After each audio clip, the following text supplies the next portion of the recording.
আচ্ছা, আমি ভিডিওটা না চালিয়েই বকবক করতে শুরু করে দিয়েছিলাম। যাই হোক, আবার বলে দিচ্ছি, এটা ভীষণ ইম্পর্ট্যান্ট বলে আবার একটা ছোট ভিডিও আমাকে করতে হলো।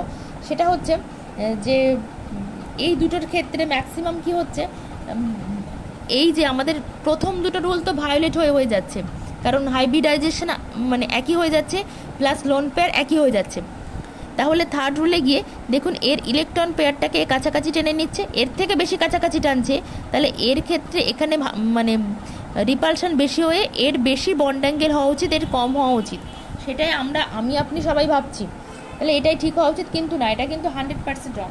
কারণ কি, এর স্ট্রাকচারটাকে একটু ভালোভাবে আমি ড্র করে দেখিয়ে দিই, তাহলেই কারণ বোঝা যাবে।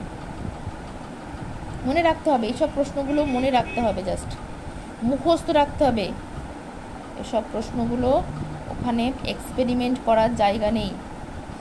তবে এই ধরনের আসলে এইখানে দুটো হাইড্রোজেন কাছাকাছি আছে, এখানে একটা সাংঘাতিক রকম রিপালশন হয়ে যায়, যার জন্য কিন্তু সঠিক উত্তরটা হয়ে যায় OCH3 হোল টুটা সবসময় কিন্তু গ্রেটার দেন OH2 হয়ে যায়।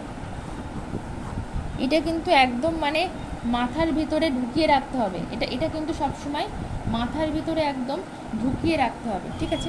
আর একটা ছোট্ট জিনিস, H2O আর OCl2 কোনটা বেশি আর কোনটা কম। লোন পেয়ারও একই, হাইব্রিডাইজেশন একই, সেটাও আমি বলে দিচ্ছি।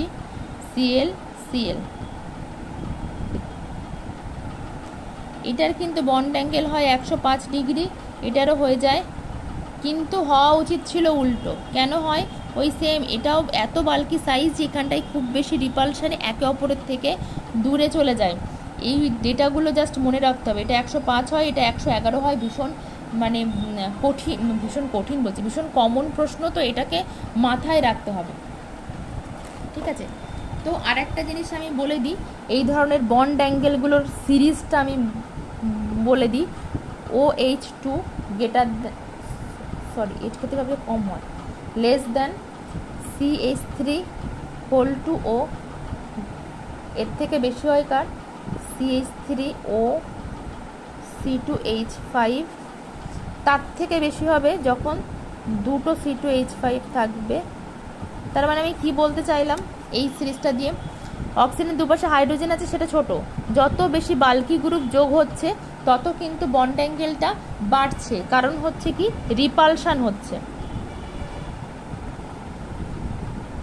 ভীষণ ইম্পর্টেন্ট।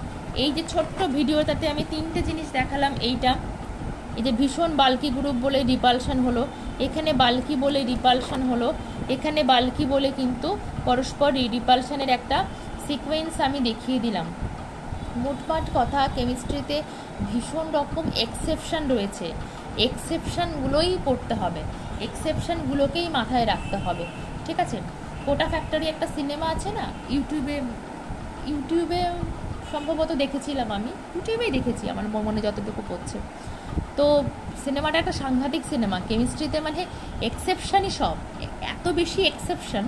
তো সেই এক্সেপশনগুলোকেই আমাদেরকে রপ্ত করতে হবে, এবং সেগুলো প্রায় একরকম মুখস্থ করতে হবে, তবে গিয়ে আমরা কিন্তু আমাদের টার্গেটে পৌঁছতে পারবো, ঠিক আছে। পৌঁছতেই হবে, এখানে পৌঁছাতেই হবে, মাথায় যদি এটা ঢুকিয়ে নেওয়া যায় পৌঁছতেই হবে। বারংবার দেখতে থাকুন, বারংবার দেখতে থাকুন, কিভাবে না হয়ে যায় সেটা আমি